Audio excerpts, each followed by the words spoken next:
Il est essentiel que nous soyons conscients du fait que la vie chrétienne est gouvernée par un dessein.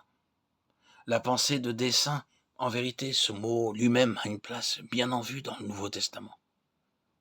La plupart d'entre nous sommes familiers avec un passage lié à cette pensée. Toute chose concourt au bien de ceux qui aiment Dieu, de ceux qui sont appelés selon son dessein. Romains 8, 28. Malheureusement, nous avons l'habitude de couper ce passage en deux pour n'en prendre que la première partie. Toute chose concourt au bien. Nous devons continuer de ceux qui aiment Dieu. Mais ce n'est pas là toute la déclaration à laquelle s'ajoute de ceux qui sont appelés selon son dessein. Et puis, nous avons une autre parole, peut-être moins généralement connue, et nous a fait connaître le mystère de sa volonté, selon le bienveillant dessein qu'il avait formé en lui-même, Éphésiens 1,9. Et puis encore, selon le dessein éternel qu'il a mis à exécution par Jésus-Christ notre Seigneur, Éphésiens 3,11.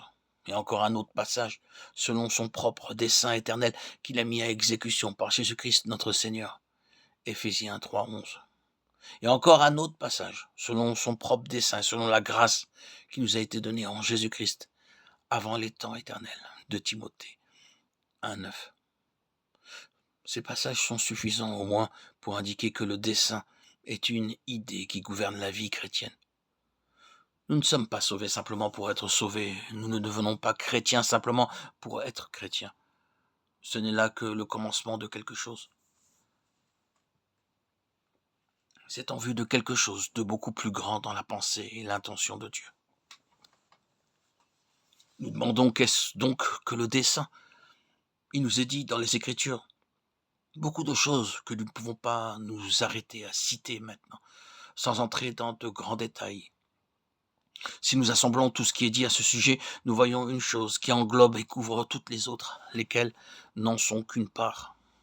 Le dessein divin nous est montré dans tout ce qu'il est dans une phrase de l'une des lettres de l'apôtre Paul, jusqu'à ce que nous parvenions tous à la mesure de la stature de la plénitude de Christ, Éphésiens 4,13. Nous pouvons passer un peu de temps à méditer cette parole, mais nous reconnaîtrons immédiatement qu'elle rend Christ très grand. Sûrement, si tous les chrétiens qui ont été, qui sont et qui seront encore appelés à ce dessein de parvenir à la stature de la plénitude de Christ, et le nombre durant tous les siècles, dans toutes les générations depuis les premiers chrétiens, est simplement innombrable.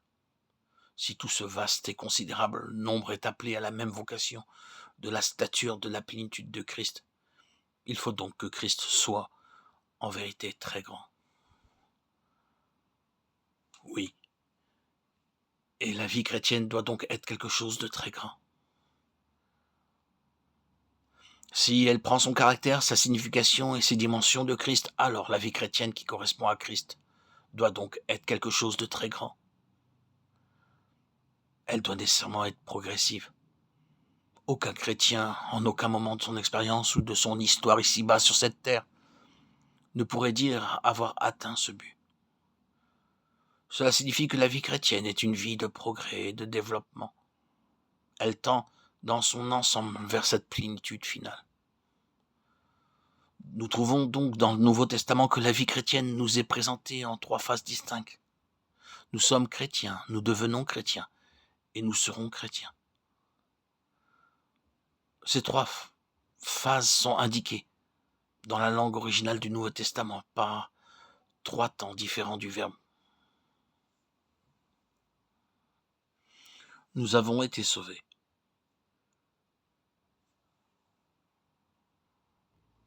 Nous sommes en train d'être sauvés. Et nous serons sauvés.